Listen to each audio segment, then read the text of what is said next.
Bonjour à tous, on se retrouve pour une nouvelle position de combinaison avec le trait pour les noirs, bien sûr cette fois, les noirs étant en bas et les blancs menaçant quand même mat en un coup avec leurs dames. Les noirs n'ont pas de dames, mais ils ont leurs deux tours et leurs deux fous et un pion passé assez avancé quand même, qui pourrait créer des menaces.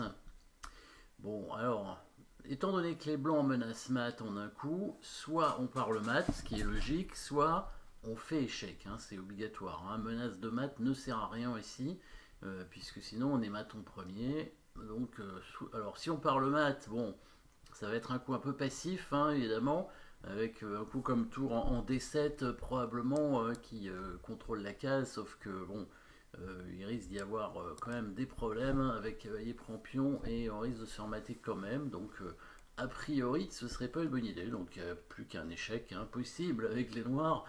Et les échecs, si on regarde bien à la position, il n'y en a que 3 possibles. Étant donné qu'on n'a pas la dame. Donc ici, si on regarde le matériel, il y a tour fou contre une dame.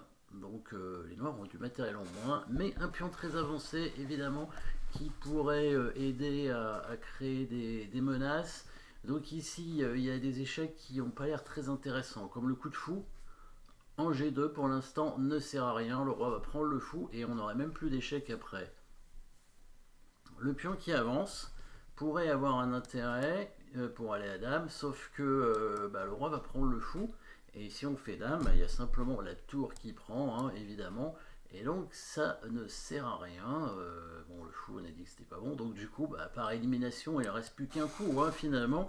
C'est le coup de tour hors D1, je crois qu'il n'y a pas trop le choix.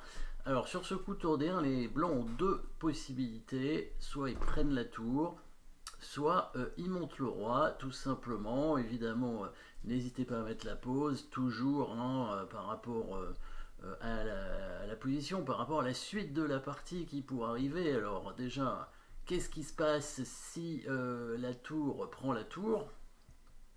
Évidemment, tour prend tour D1. Qu'est-ce qui se passe si la tour prend la tour? Alors, on va faire échec, forcément, encore une fois, on est menacé de mat. Mais comment? Pas avec le fou, encore une fois, probablement le pion cette fois-ci. Mais le roi blanc va prendre le fou comme tout à l'heure. Et là, quel est le petit échec que l'on va faire? Bien entendu, vous l'avez vu, vous avez l'habitude de faire des échecs, de faire des bons coups surtout. Et ça, c'est important, faire des bons coups, c'est ce qui permet de gagner souvent. En tout cas, faire des mauvais coups, c'est pas une bonne idée en général. Sauf si si l'adversaire fait un mauvais coup juste après, évidemment, et dans ces cas-là, c'est pas très grave de faire un mauvais coup. Puisque le fait de faire l'avant-dernier mauvais coup, on dit, dans la partie, généralement, permet de gagner. Évidemment, si c'est l'avant-dernier mauvais coup, ça veut dire qu'on ne fait pas le dernier mauvais coup, bien sûr. Donc tour des échecs, donc c'est celui qui perd, c'est celui qui fait le dernier mauvais coup tout simplement. Donc c'est pas grave d'en faire 10 avant, il suffit d'en faire un à la fin et c'est fini en général. Tour des échecs, donc ici il va prendre la tour par exemple, ou alors on a dit qu'il bougeait son roi, donc s'il prend la tour, évidemment vous avez vu l'échec qui avait dans cette position et qui est bon, c'est bien sûr le pion qui avance. Là, il n'a pas le choix, il est obligé de prendre le fou. Et là, l'échec un peu caché, un peu invisible, que l'on va trouver, bien entendu, et qui va nous permettre de gagner évidemment du matériel, c'est la prise de la tour en faisant la promotion cavalier. Et oui, et ça nous permet de gagner la dame, attaque double, bien entendu. Et ensuite, on aura à la fin une tour de plus. Il va prendre le cavalier et on aura une tour de plus. Donc, ça veut dire, si les blancs sont malins, ils vont pas rentrer là-dedans, évidemment. Il va jouer le roi en E2. Sachant que si on prend sa tour, on est mat toujours. Donc on est toujours obligé de faire échec jusqu'au bout, jusqu'au bout. Donc, là, quels sont les échecs possibles? Il y en a des nouveaux, mais ils sont pas tellement mieux. Toujours le coup de fou, il a pas l'air très intéressant. Le fou F3, le pion peut plus faire échec. La tour peut faire échec cette fois. Sur deux cases, tout à l'heure aussi, elle a pu faire échec, puisqu'on l'a joué d'ailleurs en D1. Alors si elle vient en E1, bah, elle va être prise par l'autre tour, donc par défaut, encore une fois, hein, on peut trouver le seul coup qui reste, hein, c'est tour en D2, tour D2, et là aussi les blancs ont deux options pour parer l'échec, c'est bouger le roi ou prendre la tour avec la dame. Alors prendre la tour avec la dame, ça voudrait dire quand même donner la dame, mais étant donné qu'ils ont une dame d'avance, peut-être qu'ils peuvent se le permettre, à voir. En tout cas, voir si l'autre coup est meilleur ou pas. Le coup de roi en F1, ça semble pas très bon quand même roi F1. Je suppose que vous avez vu la suite qui était pas très compliquée après roi F1. Hein. Encore une fois, il faut faire échec, et cette fois, c'est bien le pion qui avance, évidemment. Cette fois, quand il prend le fou, ouais, il n'a pas le choix, hein, il est obligé de prendre le fou.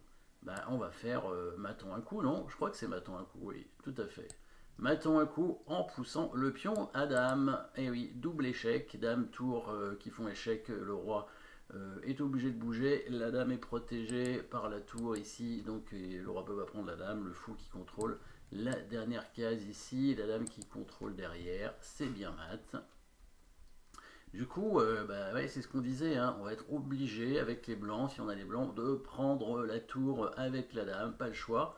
Du coup, évidemment, les noirs vont prendre cette dame en faisant échec, et les blancs vont reprendre le fou. Bon, s'ils prennent le pion, ils restent avec une pièce de moins.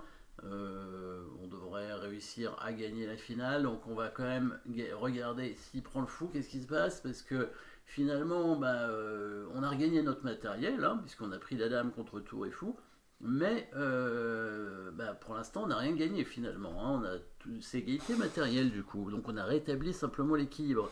Ce qui n'est pas encore suffisant, on aimerait faire mieux, hein, c'est pas mal, mais on aimerait faire mieux. Donc on a quand même un pion très avancé, à une case de fer dame. Je pense que là, on peut trouver un bon coup maintenant qui nous permettra de menacer d'aller à dame, et peut-être d'aller à dame d'ailleurs, hein, ça obligerait la tour blanche à se sacrifier, ou le cavalier éventuellement, donc je suppose que vous avez trouvé le coup qui permet de menacer d'aller à dame, pas la peine de faire échec ici, hein, il n'y a plus de menace de match chez les blancs. Évidemment, la menace, le coup forcé, c'est bien la promotion du pion. On va mettre le fou ici, on n'hésite pas à dévier le roi, puisque si le roi prend le fou, évidemment, eh ben, on va continuer à contrôler la case de promotion en mettant la tour en E1. On va gagner sa tour, hein, évidemment, ici, parce que s'il prend, ben, on fait dame, et s'il prend pas, ben, on prend sa tour. Hein. Donc s'il prend pas, c'est mettre le cavalier en E3, je suppose, hein, il n'y a que ça à faire. Hein. Cavalier E3, et voilà, puis on va prendre la tour, et là on va avoir évidemment une finale gagnante, hein, la tour qui va réussir à prendre tous les pions, enfin beaucoup de pions en tout cas, et elle est beaucoup plus forte que le cavalier évidemment dans cette finale.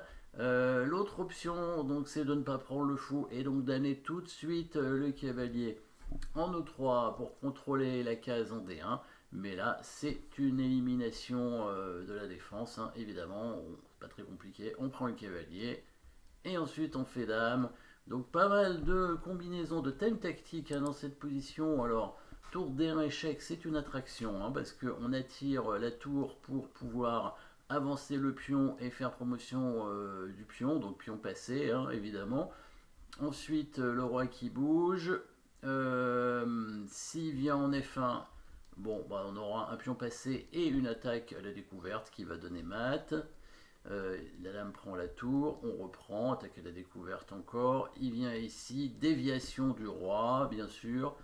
Et là, sur le coup de cavalier, élimination du défenseur. Donc plein de thèmes tactiques dans cette petite position intéressante, hein, avec bah, des menaces quand même pour l'adversaire. Hein. Donc bon là, en fait, ce sont vraiment des coups complètement forcés, parce que si on n'avait pas cette combinaison avec les noirs, si on n'avait pas les échecs, on allait perdre, hein, parce que on avait du matériel en moins, on était menacé de maths, il y avait beaucoup de problèmes. Voilà, merci d'avoir suivi cette petite position, et à très bientôt.